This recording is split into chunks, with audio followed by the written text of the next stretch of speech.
répondre à la position. Nacho Bourdieu vit sa position. Elle a notre service sans condition.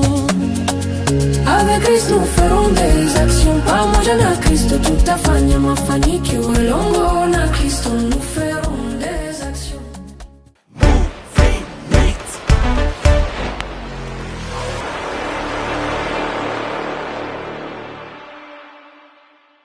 Bienvenue sur Moving TV, je suis Madame Patience Mwamba Bakajika. Nous sommes sur notre émission Le christianisme ou l'arnaque. Nous avons tellement de choses à nous dire sur le christianisme parce qu'il y a tellement de choses qui se passent aujourd'hui et il y a beaucoup de confusion dans ce monde. Alors, nous voulons un peu éclaircir certains points et sur ce plateau, je ne suis pas seule, je suis avec un serviteur de Dieu et il est en même temps docteur, le docteur Alain Bamwamba Mbouyi. Bonjour, docteur. Bonjour, maman Patience. Merci beaucoup de m'avoir sur ce plateau, ce beau plateau. Merci pour l'invitation. Merci. J'espère que vous allez bien ce matin. Ouais, c'est le cas de le dire. Comme vous pouvez voir, j'arbore cette écharpe. Je viens d'un pays qui venait à peine quelques heures de se qualifier pour le mondial de la FIFA. Je suis vraiment dans la joie et ça tombe bien. Félicitations à nous alors. Merci beaucoup, merci pareillement et félicitations à tous les compatriotes congolais. Ok. Docteur, est-ce que vous pouvez un peu nous parler de vous? Ma patience, comme vous le savez, il n'est pas toujours facile de parler de soi-même. Mais brièvement, vous l'aviez dit déjà, je suis pasteur par vocation. Je suis aussi médecin par profession. Aussi, je crois aussi par vocation. Ça va faire déjà une très bonne vingtaine d'années que je suis dans la profession. Je suis marié, père de 4 beaux enfants, 2 bellissimes filles et 2 grands géants garçons. Et marié à Madame Priska Bamwamba, qui pourra nous suivre, je la salue. Je l'appelle ma canne à sucre. Voilà, je suis coach et mentor de jeunes gens. Je suis un peu informellement écrivain et puis aussi motivateur. Voilà un peu dans l'ensemble. Conférencier, oui. Je suis depuis quelques années dans des conférences des couples et de jeunes, dans des églises par-ci par-là où on nous invite. Pour l'ensemble, c'est ça. Je dirige une branche de l'église Cité Bethel, de la communauté Bethel à Boksburg, où nous nous trouvons. Je crois que dans l'ensemble, c'est un peu ce qui me concerne. Oh, merci beaucoup. Docteur, j'aimerais vous poser la question en tant que docteur. Quand quelqu'un vient à vous, un malade, une personne qui est malade, quand il vient à vous, c'est quoi le premier réflexe que vous avez? Vous l'emmenez vers la parole de Dieu ou vous l'emmenez vers l'hôpital, vers la médecine? Bon, quand j'ai terminé déjà, j'avais fait comme un vœu, même pas de façon formelle ou publique. C'était un vœu moi-même avec mon Dieu par rapport à ma profession en tant que médecin, pour toutes les personnes qui viendront à moi. Je me suis dit que je serais un instrument pour redonner les sourires aux gens, et cet instrument entre les mains de Dieu. Alors, le premier réflexe qui m'arrive, c'est que je me dis, Dieu veut que cette personne passe par moi. Et qu'il me donne et la sagesse, et le moyen, et aussi cette intelligence qu'il faut pour que, effectivement, que ça arrive. Je ne considère pas mes malades comme simplement informellement des malades. Je les considère aussi comme des personnes que Dieu m'envoie pour que je leur communique quelque chose. Alors, si j'ai répondu, j'ai bien dit, je ne les vois pas comme malades seulement, mais aussi comme des personnes envoyées par Dieu vers moi. Je reste professionnel, je ne mixe pas entre la profession médicale et l'autre chapeau d'être pasteur, mais je ne les exclus pas aussi totalement. Mais comment vous faites la différence comme malade et comme des personnes que Dieu vous a envoyées? C'est quoi la différence? Je traite le malade par rapport à ses plaintes, à ce qu'il a comme problème, mais dans mon cœur et dans mon âme, je reste connecté comme un homme spirituel. Parce que je sais de quoi je parle. je ne suis pas le seul. J'appartiens à une plateforme où nous sommes des pasteurs médecins. Nous ne sommes pas moins de 23. S'ils pourront me suivre, s'ils savent de quoi je parle. Parce qu'il y a beaucoup de choses qui arrivent. Nous, on nous a appris à ne pas traiter seulement le corps physique. Tout médecin sérieux qui a bien suivi sa formation sait qu'on ne traite pas que le corps physique. On interacte, comme on dit en anglais, avec les émotions, avec ce qui est invisible chez le malade. Et quand vous n'êtes pas aussi au point spirituellement, ça peut mal se passer. Il n'y a pas longtemps, nous savons ce qui s'est passé chez nous, Congolais, avec un médecin que je n'aimerais pas citer ici. Donc, il y a tout ça dedans. On ne traite pas, l'homme a trois parties. On ne traite pas que son physique, bien que c'est ce qu'on a appris sur le plan cognitif de la connaissance, sur le mot de tête, ça peut être ceci. Mais moi, en tant qu'homme de Dieu, homme d'église, spirituel, chrétien, je n'écarte pas cette partie. Oui, mais vous n'écartez pas, vous faites ça dans votre cœur ou vous... Selon les lois des pays, il n'est pas indiqué de parler de religion aux malades, mais si l'opportunité m'est donnée, la fenêtre est ouverte, je ne manque pas de glisser l'évangile, pour être franc avec vous. Mais j'ai bien dit, selon les lois de pays, vous ne parlez pas aux malades en considération de ses convictions religieuses. Je reçois les musulmans, je reçois les hindous, je reçois les non-croyants, je reçois même les LGBT, c'est-à-dire les gens qui ont d'autres orientations sexuelles que celles que nous connaissons. Je les traite comme tels. Mais si l'opportunité, parce que, comme l'a dit le père de la médecine moderne Hippocrate, que cette confiance, il arrive que vous soyez un peu trop attaché aux malades, je reste chrétien.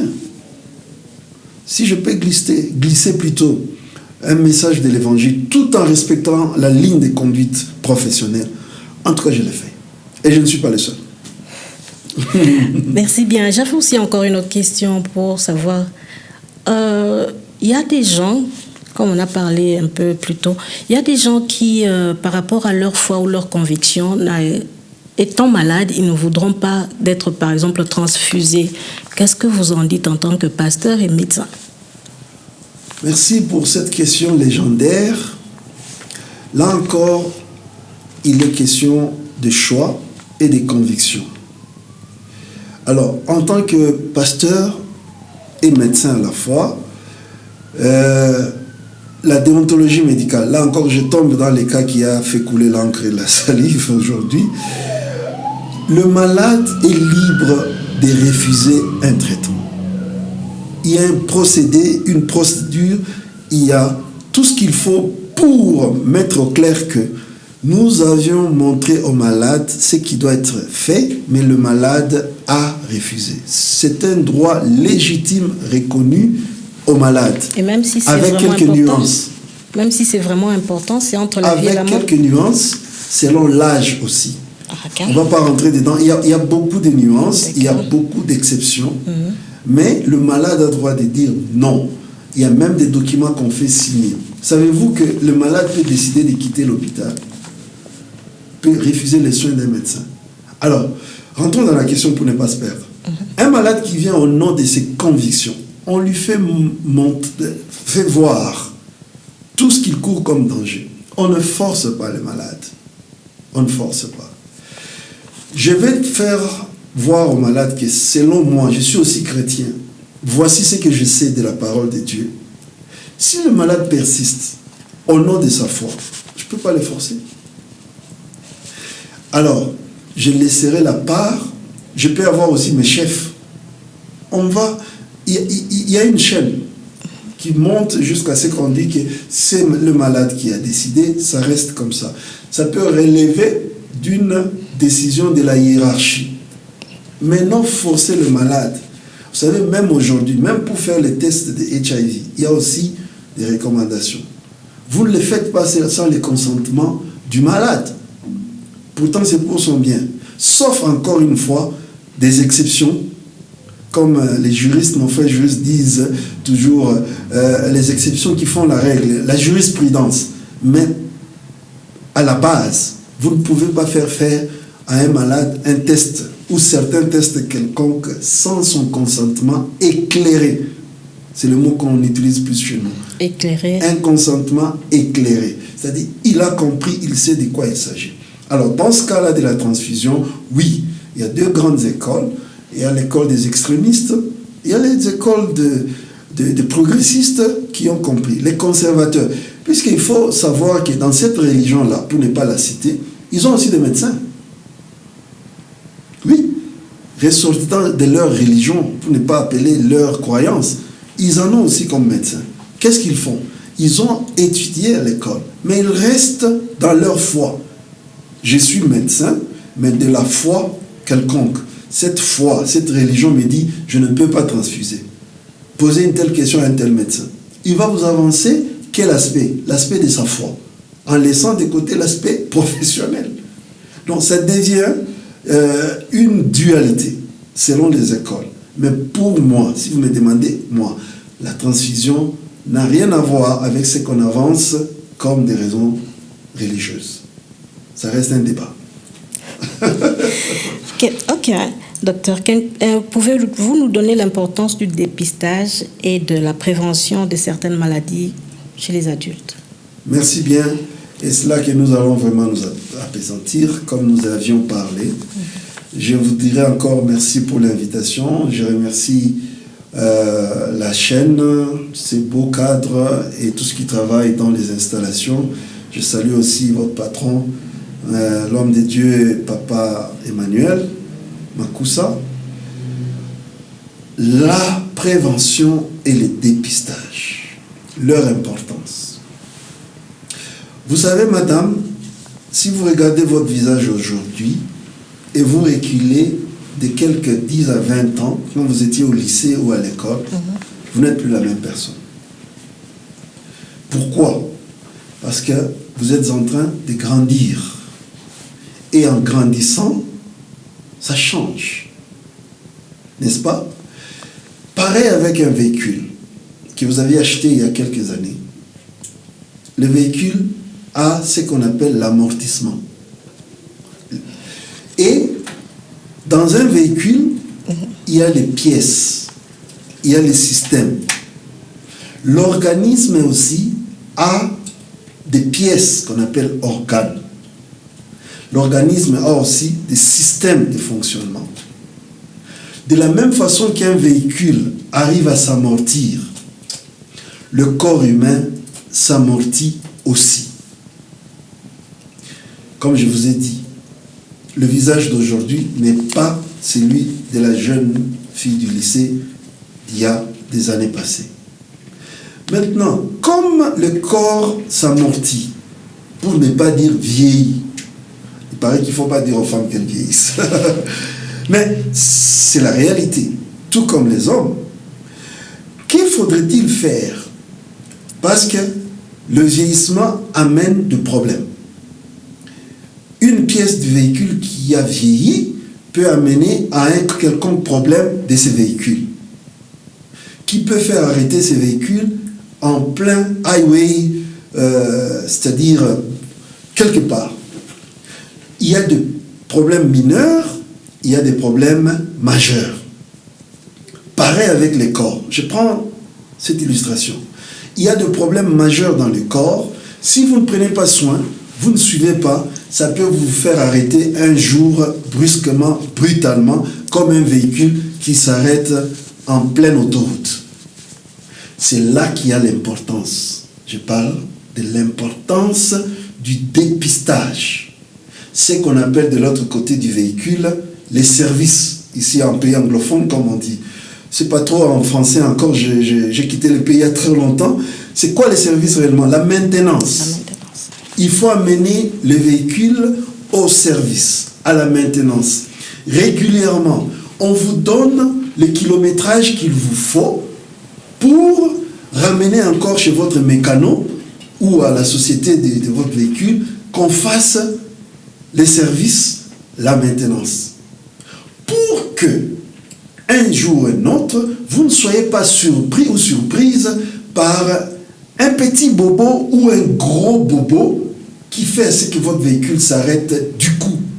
Soit c'est déclassé, c'est perdu, le moteur peut-être s'est surchauffé et ça juste capoter.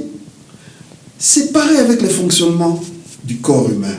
C'est là que nous parlons, dans notre jargon médical, qui mieux vaut prévenir que guérir. C'est là l'importance qui nous amène au dépistage. C'est-à-dire, si je dois répondre en un mot, l'importance nous aide à la prévention.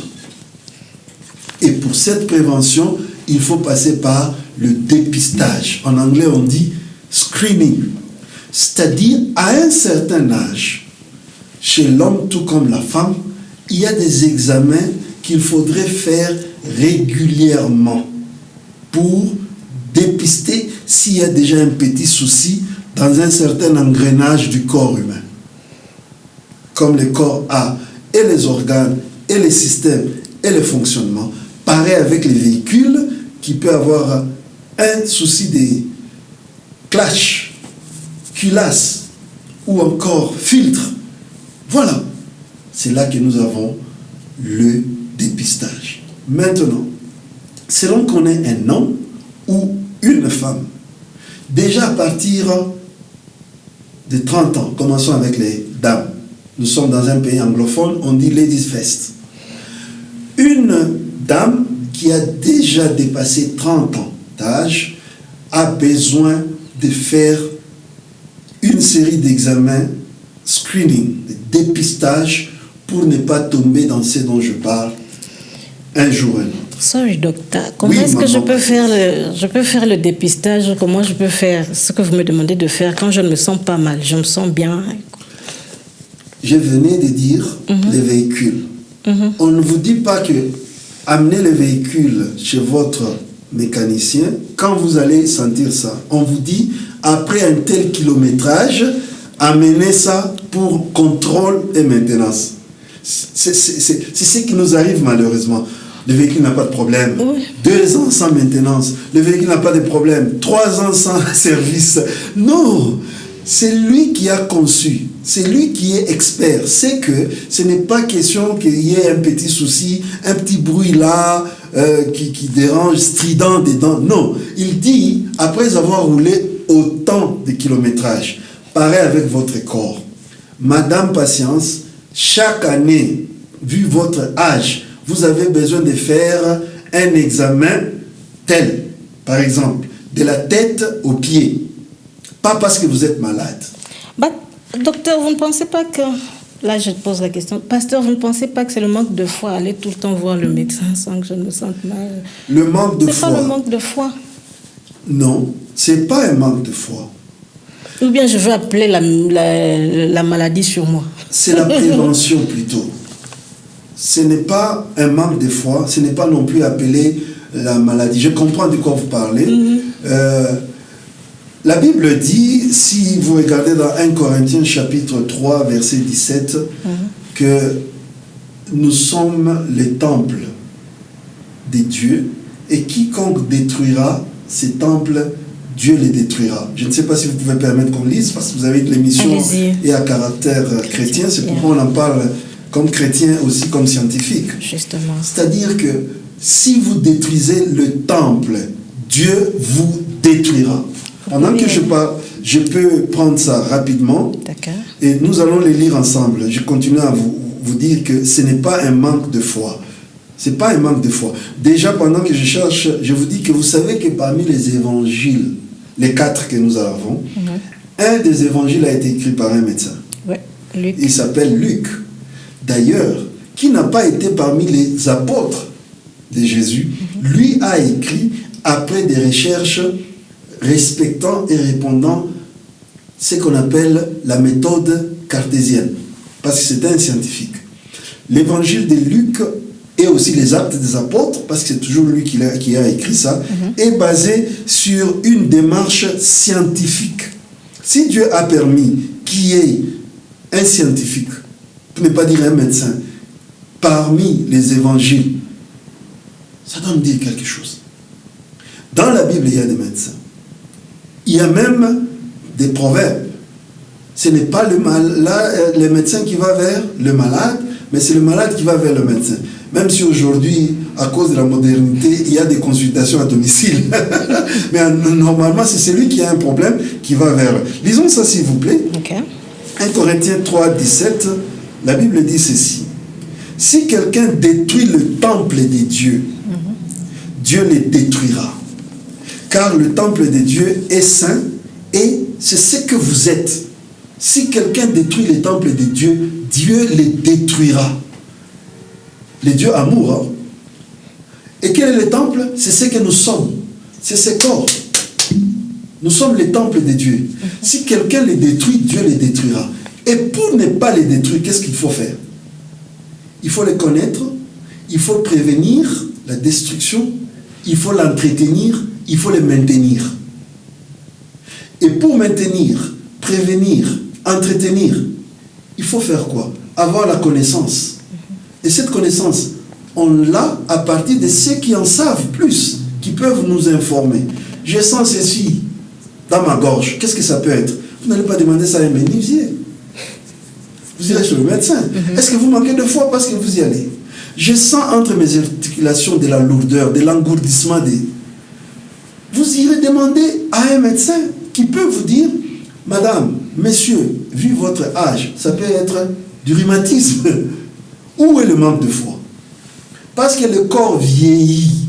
Dans la Bible, il y a eu un roi qui est tombé malade.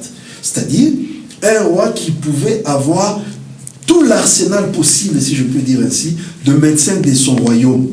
Tous les spécialistes réputés qui pouvaient être dans sa suite. Mais il est tombé malade, au point où il voulait en mourir. D'où est venue la guérison? Dieu intervient. Dieu utilise le médecin.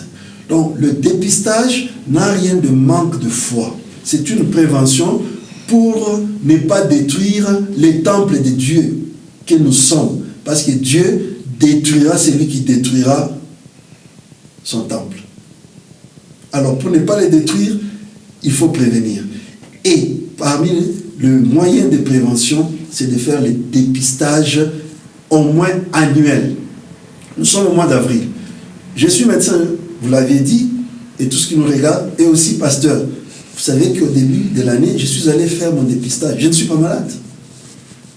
Vu mon âge, j'ai checké l'état de ma prostate, j'ai checké l'état de mon cœur, j'ai checké l'état du sucre, j'ai checké l'état du cholestérol, j'ai checké d'autres examens qu'on appelle full blood count, c'est-à-dire la formule leucocytaire, pour voir. J'ai checké ainsi de suite.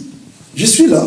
Je sais que après autant de temps, je devrais le refaire encore. Pareil avec le véhicule.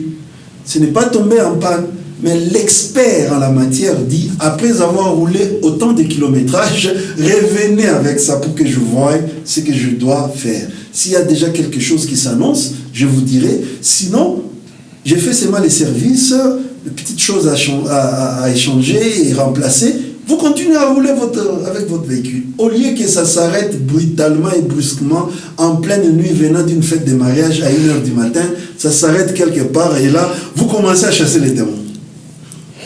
Madame Patience, voyez-vous? Mais si vous aviez amené ça au service, à la maintenance, tout ça, ça n'aurait pas de problème. Pareil avec les corps humains. Vous commencez à avoir des vertiges, des maux de tête qui ne s'arrêtent pas. Vous savez quoi? C'est peut-être seulement un problème de vision. Vous allez chez l'optométriste, il regarde l'état de votre acuité visuelle et il vous dit, madame, vous avez besoin de porter les lunettes. Les verres de ceci, cela. Vous commencez à porter ça, maman Patience.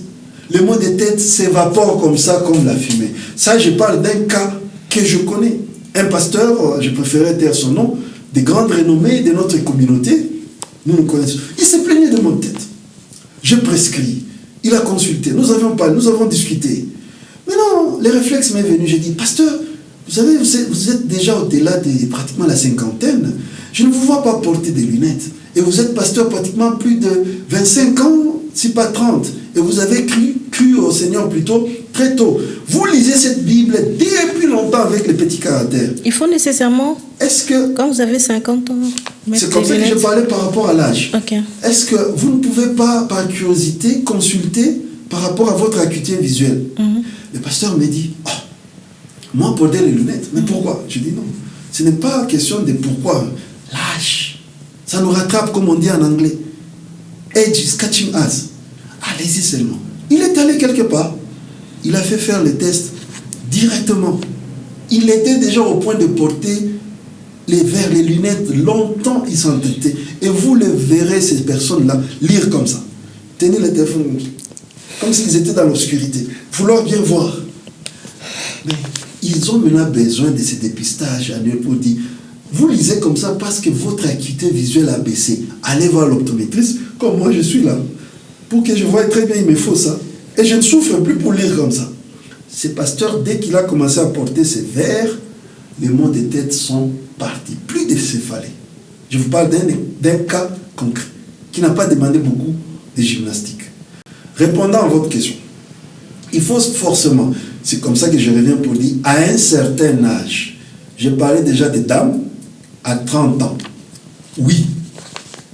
À 30 ans, il y a des examens qu'une dame devrait faire régulièrement, annuellement, allant d'en haut de la tête aux pieds. Si nous pouvons les citer rapidement, il y a les tests des seins pour éviter le cancer des seins. Dans la poitrine, ça dépend, elle peut être aussi, elle fume, elle boit. Dedans, nous avons le cholestérol, nous avons le foie, des examens pour ça. Nous avons les examens à voir sur l'hypertension artérielle, qui peut déjà s'annoncer, des maux de tête, des céphalées interminables. Ce sont des signes qui accusent quelque chose qui ne va plus bien. Nous descendons vers le bas, je prends comme ça à la volée. Nous avons le cancer du col, il faut faire ce qu'on appelle les pap smear. C'est un examen qui nous permet de voir si elle peut avoir déjà des problèmes au niveau de tout son bassin, avec les maladies qui peuvent arriver, pelviques. Et aussi, il y a d'autres examens qui concernent both sides, comme on dit, tous les deux genders, l'homme et la femme. Donc, il y a une série d'examens selon le genre et l'âge que on devrait s'habituer à faire chaque année pour éviter. Vous venez par exemple d'une famille où il y a eu des crises cardiaques. Vous avez 30 ans, 35 ans. Vous commencez à avoir de temps en temps des malaises. Il faut aller consulter. Prenez seulement l'habitude. Votre arrière-plan familial, des gens faisaient toujours le sucre, les diabètes pour parler simple. Le sucre. Vous êtes déjà à un certain âge. Vous avez les moyens, vous pouvez vous taper tout ce que vous voulez pour manger. Comme disent chez nous les Congolais, la faim vous l'avez oublié il y a longtemps. Donc ce que vous voulez manger, vous mangez. Mais vous oubliez que vous avez besoin d'une prévention parce que votre arrière-plan familial, les gens ont développé des sucres. Ils ont manifesté ça. Et vous pouvez, génétiquement parlant, tomber aussi dans le même panneau. C'est un peu ça, voilà. Non, mais on ne peut pas... Ce n'est pas le manque de foi pour répondre clairement à la question avec tout ce qui nous regarde et nous suivent. Je suis chrétien, je suis homme de foi, je crois en la foi, en Dieu et au miracle, mais le verset nous dit, ne détruisons pas les temples de Dieu. Et ça, c'est une des voies, prévenir avant que ça n'arrive. Ok, pasteur. Mais non, dites-moi un peu, pasteur, si il y a quelqu'un qui est, par exemple, très malade, mais il préfère aller à l'église par rapport à l'hôpital, qu'est-ce que vous le conseillerez? Ouais, très belle question. Il est très malade, il préfère aller à l'église au lieu d'aller à l'hôpital. Qu'est-ce qui le motive? Il ne croit pas à l'hôpital et croit au miracle. Le miracle est réel. Il peut aller là-bas et puis être guéri. Qu'est-ce que je veux dire? Mais, comme j'ai dit, pourquoi il ne peut pas aller à l'hôpital? Mais s'il croit aussi qu'à l'hôpital, Dieu a donné l'intelligence à une catégorie de personnes appelées médecins, il peut me guérir par eux. Ça résout aussi les problèmes. Alors, je lui dirais, pourquoi voulez-vous aller seulement à l'église et non à l'hôpital. Parce qu'à l'hôpital, même dans la Bible, c'est reconnu que Dieu guérit aussi au travers de l'hôpital. Les médecins sont là aussi. Il y a même un homme de Dieu, un grand homme de Dieu, si on peut l'appeler grand, qui a même dit que tout médecin est un serviteur de Dieu. Évidemment, maman Patience, vous, en tant que servante de Dieu, vous allez me dire, docteur Alain, il y a des médecins qui sont dans des histoires. Justement. Je vous vois venir, Justement. Oui. Vous savez que le diable aussi est serviteur de Dieu. Je ne vais pas entrer dans la polémique.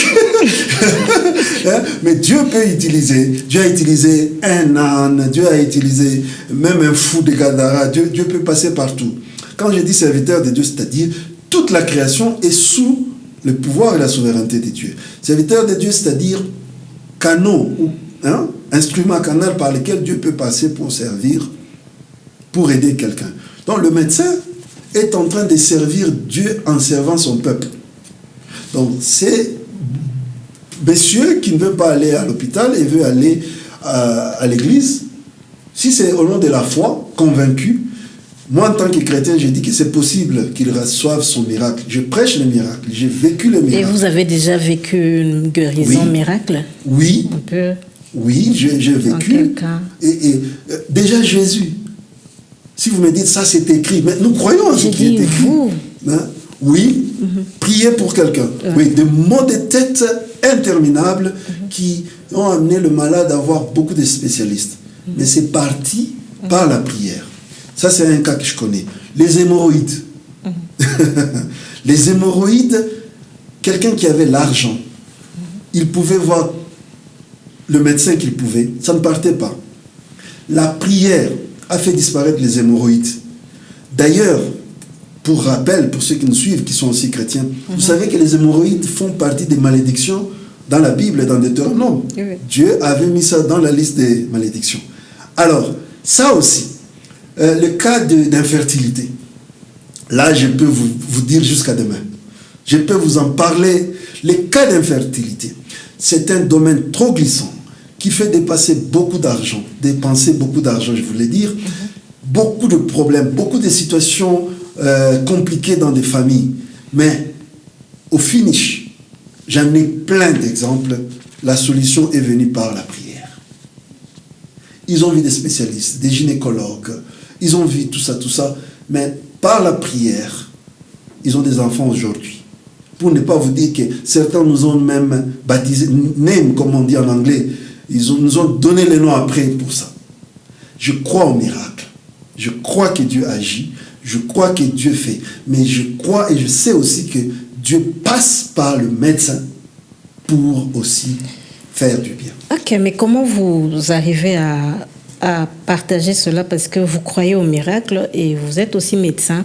Et entre-temps, vous dites que quand vous êtes en train de pratiquer, vous ne pouvez pas emmener votre religion dans... Oui, selon la loi. Selon la loi. Et comment vous faites ça? La loi des pays. Comment vous faites ça? Parce que vous allez forcément avoir des gens qui sont malades, mais peut-être qu'ils ne peuvent pas venir à l'hôpital, qui vous parlent parce qu'ils vous connaissent en tant que pasteur et en même temps en tant que docteur. C'est quoi votre tendance? J'ai fait l'effort d'éviter de confondre les contextes et les cadres. Je vous ai dit que je reste foncièrement chrétien. Ok. Je reste foncièrement chrétien, né de nouveau serviteur de Dieu. Mais parce que à César ce qui est à César, à Dieu ce qui est à Dieu, je fais ce qui est à César par rapport à la profession. Je ne mélange pas. Mais si l'opportunité m'est donnée de parler de ce en quoi je crois, de l'évangile que je connais, comme Paul l'a dit à Timothée, son fils, en toutes circonstances, bonnes ou mauvaises, annonce l'évangile. Il y a moyen d'en parler en dehors du cadre professionnel. Invitation à l'église. Ça, moi, on ne peut pas me l'empêcher. Et quand je suis en dehors du cadre et du cadre, il y a des gens qui sont venus à Christ qui étaient musulmans ou d'autres religions à travers le médecin. Il a vu la main de Dieu, le médecin lui dit, si tu es sauvé, tu es guéri, tu es en bonne santé aujourd'hui, c'est parce que mon Dieu que je sers, au travers de moi, t'a guéri. Tu as tout intérêt de croire en ce Dieu-là. Je vous donne une anecdote. Il y a un homme vers Calémie dans la province. Kalemi, c'est là-bas, je crois. C'est au Congo, en RDC, si je ne me trompe pas, avec la nouvelle géo, tout ça. Mais Kalemi, il a son enfant qui est très malade. Il est de cette foi qu'on appelle le Bapostolo. Et c'était l'enfant, non. Il y avait la goitre. Le médecin qui a aidé à la disparition de cette maladie, c'est monsieur qui avait sa foi, de John Marang, parce que le Bapostolo vient de cette lignée, a changé sa foi pour dire, à partir d'aujourd'hui, il dit au médecin, c'est toi mon Dieu. J'ai été à gauche et à droite avec ça. J'ai souffert des années et des années. Il avait aussi ça, son argent. Tu es mon Dieu. Le médecin devait lui dire, tu veux parler de mon Dieu ou tu parles de mon Dieu? Ton Dieu est là, c'est toi que je vois. Et le médecin l'a amené à Christ. Il dit, moi j'ai pris Dieu, je crois en Dieu, c'est lui qui m'a donné l'intelligence. Crois au Seigneur Jésus-Christ. Il a abandonné sa foi pour suivre la foi du médecin. Heureusement et bien évidemment, qui était la foi chrétienne. Vous voyez un exemple comme ça. Donc ça peut arriver, madame, et je ne m'en empêche pas, comme je vous ai dit, je ne confonds pas les cadres, mais je n'oublie pas non plus mon identité. L'identité plus docteur, médecin? Non, mon identité d'abord c'est l'identité d'enfant de Dieu. Chrétien, né de nouveau, appelé à influencer. Oui. Ma génération. Si Maman Patience vient chez vous, oui. Pas dans le surgery, en train de parler, je vous parle pasteur ou pasteur, ces jours-ci je me sens comme ci, comme ça. Votre tendance à vous c'est prions ou allons d'abord chez moi. Les deux ne sont pas en guerre, les deux ne sont pas en conflit. Justement, mais je parle de votre tendance. C'est ce que je dis. Pour moi, les deux ne sont pas en conflit. Qu'est-ce que vous allez dire à Madame Patience? Je dois d'abord évaluer. Si je trouve que c'est un problème qui peut être résolu médicalement, je vous donne la voie médicale. Mais si, comme je vous l'ai dit au départ quand on commençait l'émission, je suis aussi un homme spirituel. Si je sens plutôt qu'il y a une tendance spirituelle dans cette affaire, parce que dans la Bible, il y a un enfant qui semblait présenter l'épilepsie. Jésus l'a guéri comment? Sûrement qu'ils sont allés chez le médecin plusieurs fois. Cet enfant qui s'est jeté dans l'eau, dans le feu, vous vous rappelez, je crois, dans les évangiles. Les lunatiques. Jésus a dit qu'il y a quoi ici? Pas un esprit, mais légion.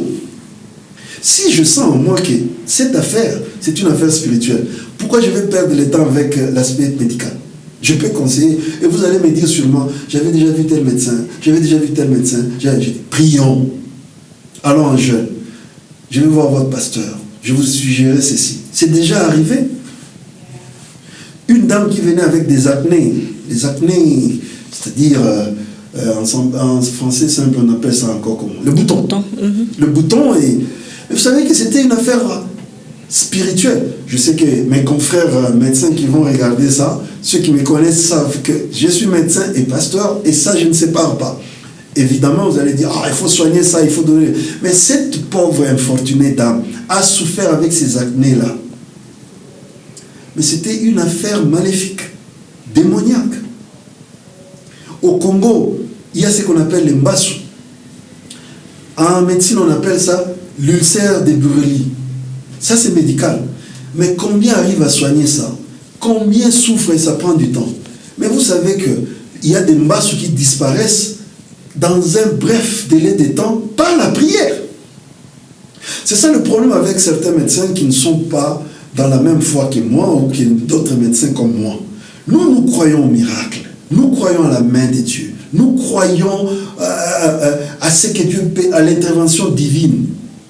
Mais nous restons aussi scientifiques. Donc je vous dirai, Maman Patience, après vous avoir écouté, prenez un peu ces produits, vous verrez. Ça répond, vous êtes guéri. Mais je peux aussi vous dire, selon ce que je juge utile et bonne chose à faire à ce moment-là, ça demande la prière. Ok, nous tendons vers la fin. Je voulais poser juste une petite question. Là, je me rappelle dans la Bible, il y a un verset qui dit « Il envoya sa parole et sa parole les guérit tous ». Comment vous pouvez m'expliquer cette parole? Oui, tout a été créé par la parole. Et cette parole, c'est la parole de Dieu lui-même. Dieu lui-même est dans sa parole. Et sa parole, c'est Christ. Quand vous lisez dans Jean chapitre 1er, vous trouvez l'explication. La vraie parole de Dieu dès le commencement, dans Genèse chapitre 1, c'est Jésus-Christ la parole. Et Jésus-Christ guérit de tout. Si dans ce monde on dit qu'il n'y a pas de panacée, ça veut dire un médicament qui guérit tout, je viens de dire aujourd'hui à tous ceux qui suivent cette chaîne qu'il y a un panacée. C'est un homme. Il s'appelle Jésus-Christ. C'est lui la parole.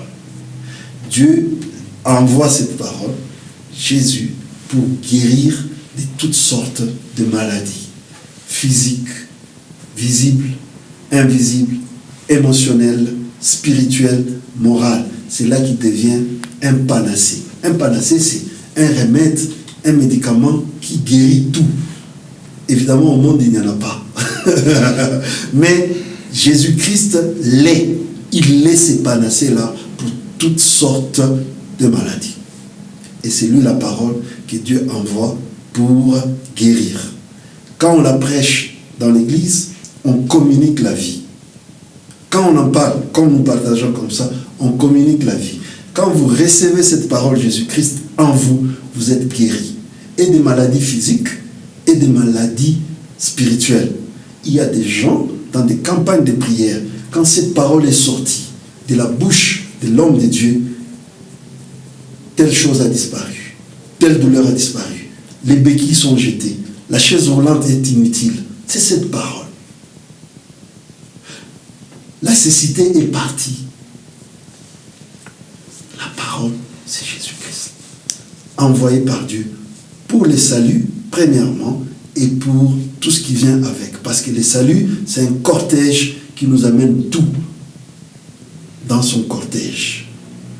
La guérison, la délivrance, les relèvements, la prospérité, la réussite, les succès, tout. Et sur tous les aspects de 3 parties du corps humain. Le corps, l'âme et l'esprit. C'est Jésus-Christ la parole qui guérit de tout.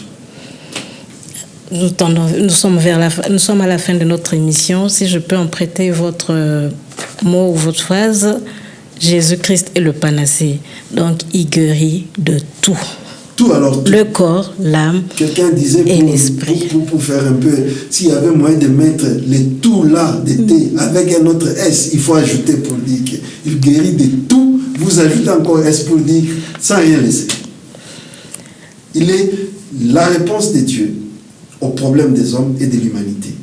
La solution à tout, le panacée, Jésus-Christ de Nazareth.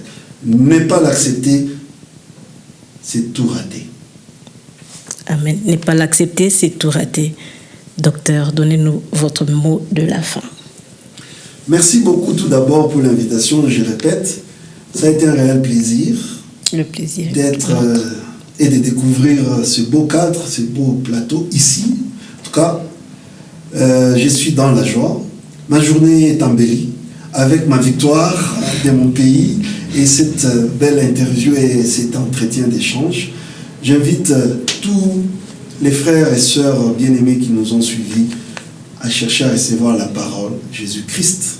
Ça, c'est de 1 d'abord. Et deuxièmement, à prendre l'habitude de se faire dépister. Surtout si du côté féminin, vous avez déjà la trentaine révolue et du côté masculin, vous avez déjà la quarantaine révolue. Je n'ai pas eu le temps d'entrer dans tous les détails. Comment chez l'homme il faut, comment... Mais vous comprenez, quand vous allez chez le médecin, il vous donne ces conseils-là. Madame, ma soeur, messieurs, mon frère, papa, maman, quand vous avez déjà la trentaine révolue ou la quarantaine révolue, il y a une série d'examens, une liste qu'on appelle le dépistage, le screening en anglais, pour prévenir, maintenir, entretenir ces temples que Dieu nous a prêtés, qui est son temple. Et il dit, celui qui ne prend pas soin, les détruit, Dieu va les détruire. Ça ne vous fait pas peur, madame? Merci beaucoup, que Dieu vous bénisse. Qui vous bénisse aussi. J'espère que ce n'est pas la dernière fois qu'on vous aura sur notre plateau. Par la grâce de Dieu. Amen. On est là pour servir son peuple en les servant lui. Amen. Alors, c'était Movinits TV. Ne manquez pas de liker, de regarder notre émission. Bye bye.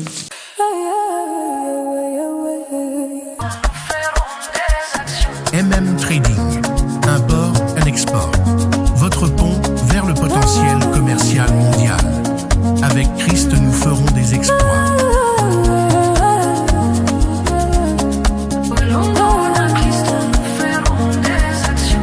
Votre pont vers le position, Nacho Bourdio vile sa position, elle a notre service sans condition. Avec Christ nous ferons des actions, pas moi je n'ai Christ, tout à fait, ma famille qui est longo.